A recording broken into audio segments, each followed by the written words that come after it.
How to cancel send friend request on Facebook. So if you want to cancel send friend request, then first make sure that you have an internet connection.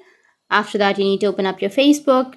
After opening your Facebook, and now you need to just go with a person. For example, I'll just simply send a friend request to this person. After sending, now if you want to cancel this request, then here you will have the cancel request. Can cancel it from here. But unfortunately, if you refresh your page and if you don't find the cancel request, then you need to go with the upper right, which has that 3 horizontal lines.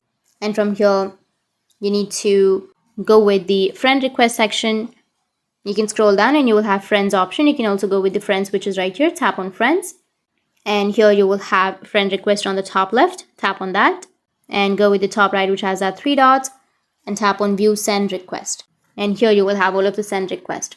So you can just simply tap on cancel to cancel your friend request. That's it. And if you have any questions, feel free to comment below. Thanks for watching.